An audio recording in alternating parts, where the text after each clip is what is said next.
This is the Whole Care Network.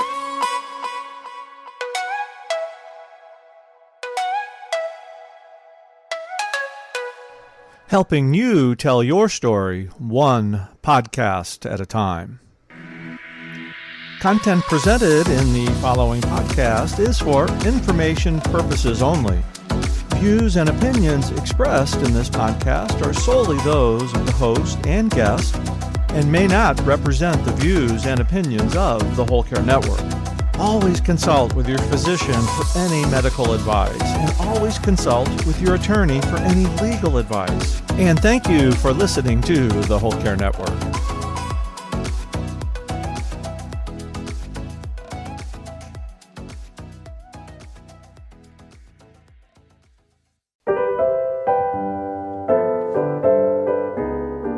Welcome, everybody. You're listening to A Time to Care, the Caregivers podcast, and I'm Isabel Melgarejo, your host.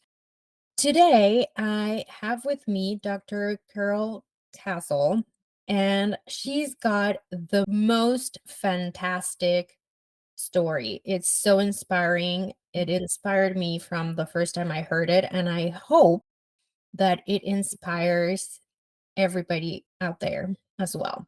Welcome, Kerul. Thank you, Isabel, and so delighted to be here with you. I find you inspiring.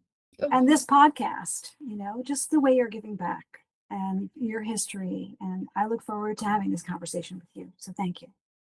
Can you talk with us a little bit about your story and how was your caregiving journey? Well, I'll start off briefly. I'll say I could see that my mom was really declining in her cognitive and physical capacities. And in the 2000 teens, particularly 16, 17, and in 2018, she had several falls. And the last fall, I thought, well, this is not going in a good direction, and I need to bring her to live with me. She would come down every year for 3 weeks or so in the early winter and then want to go back to New Jersey. So I told her, and it was a week after her 89th birthday, I think 88th or 89th birthday, 2018. It was her 88th birthday. I had visited her on her birthday in New Jersey, 1,000 or so miles away from here, where I live in Florida. And then a week later, I got a call that she was in the hospital. So I went right up, and she had had another large fall in the middle of the night. And I said, well, you're coming down to Florida with me. And I knew full well that that was the beginning of this caregiving journey that would probably never have her go back to New Jersey and for the rest of her life. So we packed up a bunch of stuff after she got out of the hospital. And the next day we flew down here to New Jersey. And I knew I could see this coming. So I had been pushing things off of my plate. I had many obligations, roles, responsibilities, and I spent the early part of 2018 pushing them off my plate because I knew this was coming. At first, my mother was very reluctant to stay. She kept on asking when she was going to go home, when was she going to go home back to New Jersey. And I said, well, let's see how the winter goes. Let's see how it goes. And eventually she got to the point where I think she realized that she wasn't going back, and she kind of stopped asking, but she was a very reluctant patient, if you will. I spent the first week and a half or so doing all of her care myself and very quickly got quite sick. And I was extremely lucky that my mom had set aside some funds for her care because I was able to afford help with her care, but I was managing all her care in my home. And my mother liked to be in the public space of my home, the place where my husband and I had been spending most of our time. Just to wrap that up, so 2018, October of 2018, in July of 2020, partway through this journey of caregiving for her, which was very difficult, and I could talk more about how difficult that journey was and how full of stress and full of difficulty and challenge it was, not only with my mother, but also with my husband and the caregiving crew. my husband took his life about halfway through that journey. So that added many new layers and challenges to my role as caregiver. And my mother eventually passed away in January of 2022. So my caregiving journey was about a little under 3.5 years. And it was pretty stressful, but I'm very grateful that I did it because I can live with myself. I never put her in a facility, which is something that I promised her I would do my utmost to avoid. What I find really admiring of you, and something that probably everybody will admire, is all the resilience that you put by losing your husband, losing your pets, Mhm. losing the family. Well, you didn't lose the family home, but you sold it, and that was also part of your grieving process. Can you tell us about how having additional purpose in your life and having your organization help you deal with all of this?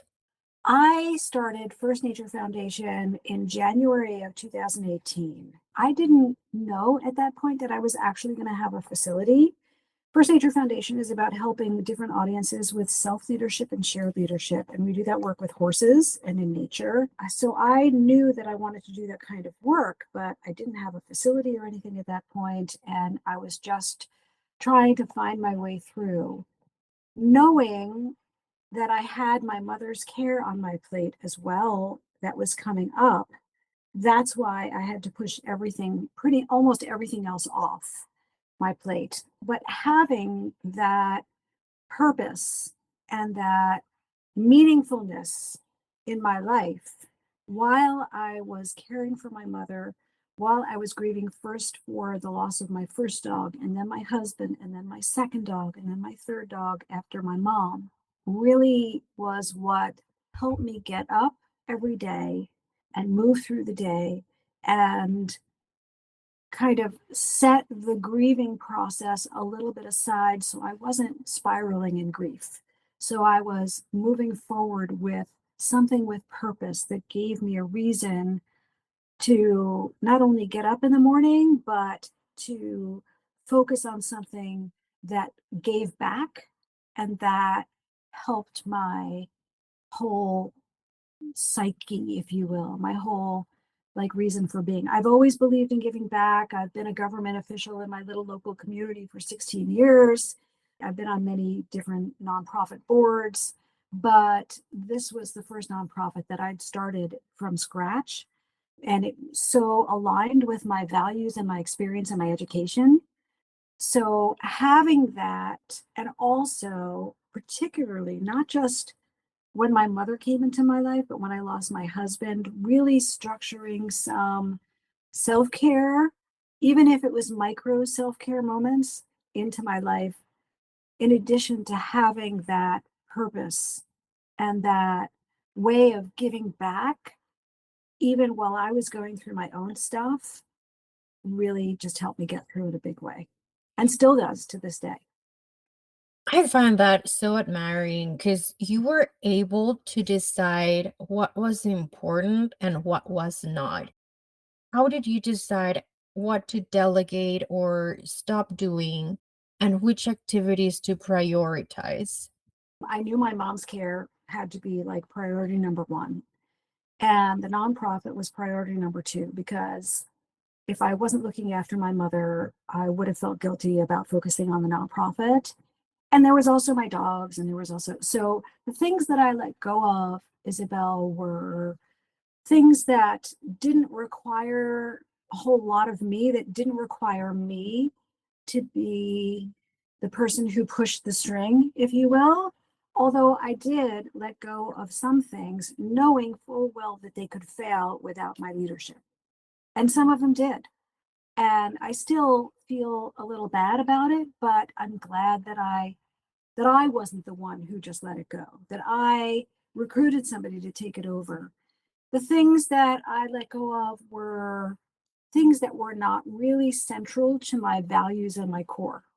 Even though everything I was doing was well aligned, I had 17 different things, literally 17 different things. Wow. My list of different roles and responsibilities, and I narrowed it down to about 5 by the end of the first year. That was an accomplishment, but it was all about the top priority is my family. The second priority is my nonprofit. Maybe the top priority is my own health, because if I don't have my own health, I can't help my mother and I can't run my nonprofit. So I guess, yeah, that would be number one. But very close second was my mother's care, and then the growing of the nonprofit, along with my husband, who was an adult and able bodied, and my dogs. I would say that was a sort of 2.5, right? Because I don't have children, and my dogs were my children, really. They were my family members along with my husband. I was hoping my husband would support me, but all the entire time that my mother came down to live with me, there was a lot of tension and strain and a lot of difficulty in my relationship with my husband, which just added to the pressure and the tension and the burden of carrying all that on my shoulders. I have no words to describe what I feel for everything you've just expressed, because I know many out there have or are leaving similar situations. They are having conflict with their spouses because priorities changed. Maybe they are also grieving the loss of a loved one. And it is very important to acknowledge that sometimes it just feels that things just keep coming our way. They definitely came coming for you. Like it was one after another. What I really admire is that you found, like, you were very focused and intentional in what were your priorities. And I really admire that you put yourself first. So, what are some of the things that you did throughout your journey when you were like, okay, I need to put myself first right now? Mm-hmm. So some of them were spending some just undemanding petting time with my dogs, taking a walk with my dogs, going to the dog park and socializing with neighbors. Or it was maybe watching some trash TV just as a way to give my brain and my body kind of a break. Just, it's like brain junk food, if you will, but to give myself a break. It was after my husband's death in particular. It was to give myself a lot of time in bed sleeping or just in bed. And I still do that. I still try to give myself a lot of time to sleep. I don't sleep the entire time that I'm in bed. I may read, I may stream something, I may wake up and stay in bed and just check my email and my Facebook before I get up. But I spend a lot of time resting my body and trying to rest my brain as well. Part of the self care, and I was so lucky, Isabel, to have this nonprofit that I had just started, was putting time and effort into that. That was a form of self care, to know that I was doing something that could benefit others. The very first program, so the nonprofit came into existence in January of 2018 as per the IRS letter approving it as a nonprofit, as a 501c3. And then I bought a piece of very blank property. It was literally just a cattle pasture with nothing on it, no structures, no water, no fencing, no electricity, in August of 2018. And I started building it. So 2 months later, my mother came to live with me. Having to build that whole thing out while there was stress involved, it was pretty much all my decisions. So having to be able to make decisions about that and to know that I was building something for the future was kind of a form of self-care for me. Just spending time out there in this former cattle pasture with my horses, just being with my horses was a form of self-care. Being out in nature, taking walks in nature was a form of self-care for me. Yeah, I think that's really important, a connection with the nature. There has been lots of research about how being in nature helps a Mhm. lot. I can personally say that having a dog really grounds me. You have to be very conscious of like when you're handling a dog. I don't know how big your dogs were, but my dog is really big. So you have to be a leader for your dogs and you have to be very centered when Mhm. you're with the dogs because otherwise they feel it and they get stressed and they get anxious. And you don't want an anxious dog when you're walking because No. it can be a very messy walk. Yes, and not only that, but your anxiety, because it transfers to the dog, could be dangerous when if you have a very large dog with other dogs that you may encounter on that walk. And it's the same thing, and actually it's something that's a focal point for our teaching at First Nature Foundation is you have to be a leader for yourself first, and then you have to be a leader for others. But in a sort of 49% versus 51, you're carrying 51% of the leadership. And whoever you're working with, whether it's a coworker or a horse or a dog or a family member, may have 49% in this particular situation. There may be other situations in which they have a leadership role, but anything that you're leading, you have to maintain that leadership. You have to calm yourself. And a lot of our programs for example, vets with PTSD or families who are survivors of domestic violence or kids who are struggling with substance abuse. A lot of the focus of our programming is on self leadership. How can I regulate my nervous system so that I am more centered and I am calmer and I am more likely to respond in a considered way rather than default react to something using the patterns that got me into trouble in the first place?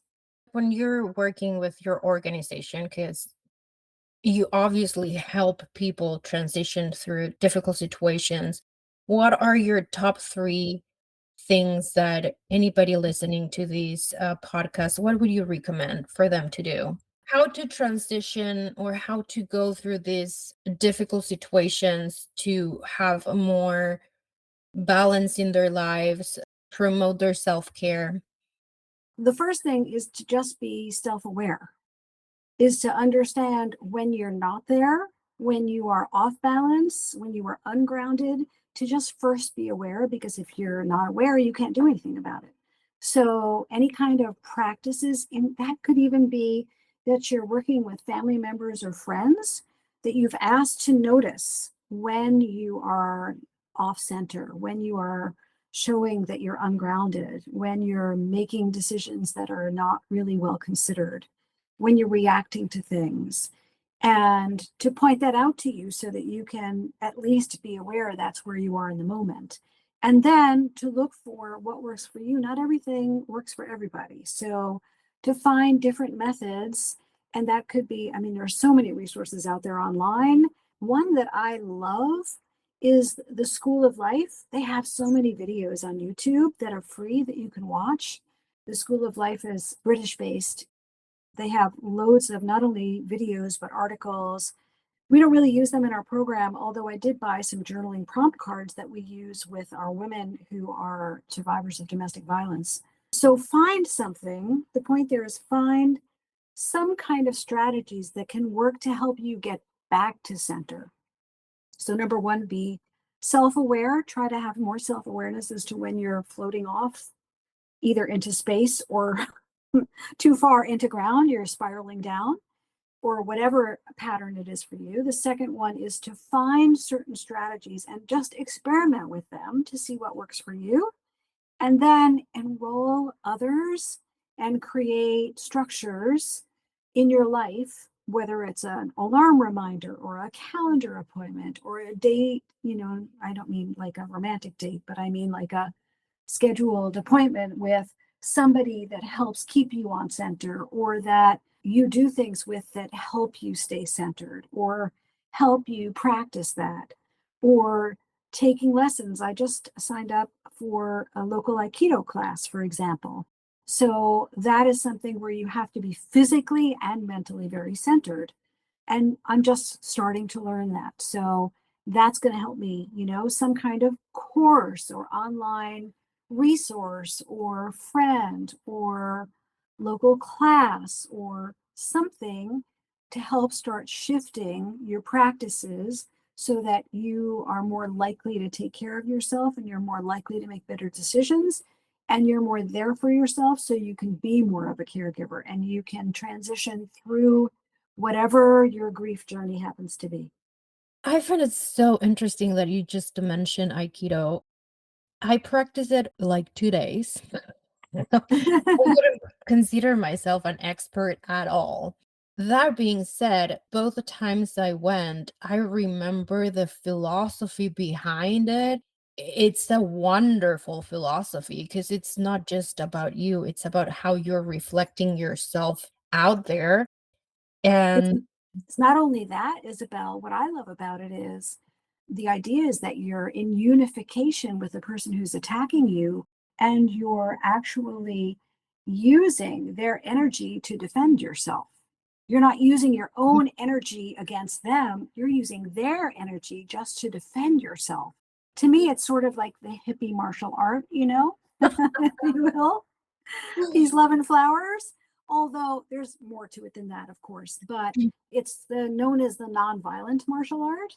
And most Aikido practitioners incorporate other forms of martial art that, are less nonviolent for situations in which they're dealing with somebody who is truly kind of a bad guy, right? Not just somebody that you can pull off center with some moves and throws, but people who are really going to come back at you or multiple assailants at once kind of thing. But yeah, Aikido is all about being postural balance and emotional balance and being aware of energy from all around you so that you can use that energy to be whole. this is something like if you're listening to this, you might want to practice Aikido because it is a very different way of regarding energy and regarding yourself. Nowadays, everybody goes through yoga practice or Mhm. massage therapy or meditation. But just know that out there are other things. It doesn't have to be yoga, it can be Aikido. And it's very different and it's very centering. I remember that. And as I mentioned, I went twice and then I never went back. I don't remember why, but it is a very good way of doing exercise, connecting with yourself and Mhm. connecting with your environment. And there are so many ways to do it. I mean, picking up a pair of binoculars and going for a nature walk and being willing to stop and observe whatever the wildlife is. We were talking before about your trip to Alaska and how you saw a lot of wildlife and how fulfilling that was, right? So even something like that can be grounding, right? Taking a walk in your backyard barefoot can be something that is also grounding and centering. There are lots of ways to do it. Aikido is a beautiful way of doing it. It does require some discipline. It does require regular practice. It does require that you are obedient to a sensei, an instructor.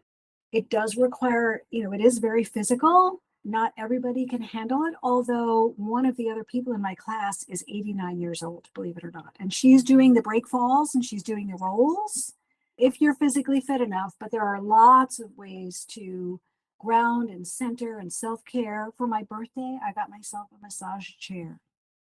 I know you told me about that. Yeah, that's another self-care, right? And I try to use it just about every day, just for relaxation and to try to unknot some of the muscles in my shoulders. What you said first, acknowledge yourself. Mm. Be aware of yourself and where you are. And I think that's where you can start actually building something for you. Because how would you know that you have knots on your shoulders if you're not paying attention to your body? And you could recommend that because that works really well for you. But just yesterday, we were talking about when we go for massages, like where do we ask the masseuse to rub us? Because it's different for everybody.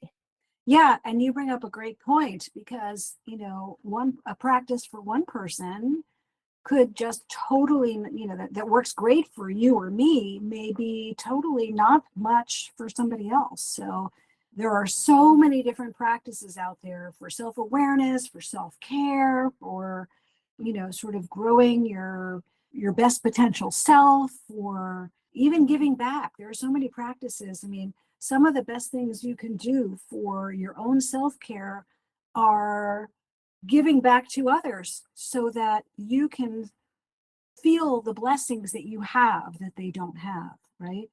Gratitude practice, before you go to bed or when you wake up in the morning. There are so many different opportunities out there. And in this self-help environment we've had for the last 20, 30, 40 years, there are so many resources that you can avail yourself of. Just find something that works for you. Find several things, play with them. If they don't work, choose some other things, play with them. Thank you so much for joining us today. Where could people find you if they needed assistance with navigating PTSD or escaping another traumatic experience, or if they just want to know more about you? Sure. So obviously I'm on LinkedIn, and my name is spelled Kerul Kassel. I don't think there's anybody else out there with that name. So I'm on LinkedIn and Facebook as First Nature Foundation. And then on our website, firstnaturefoundation.org, shows all our programs and our theory of change and our board and staff. And there's lots of other information out there. So email is there as well. Join me on LinkedIn, invite me to be a friend, and reach out. By the way, I met you through LinkedIn and she's amazing. She always replies and she's like very on top of her LinkedIn. So we will put your links to your LinkedIn and everything else on the podcast so people can reach out to you. Thank you so much for coming here today. Thank you, Isabel. It's been a real pleasure and an honor. And also, we're looking forward to promoting your podcast on all our social media. Great to reconnect with you, and I look forward to reconnecting again soon. Thank you. I appreciate it.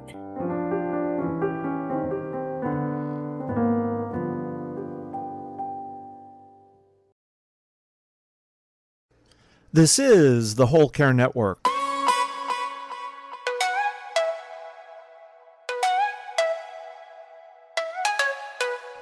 Helping you tell your story one podcast at a time.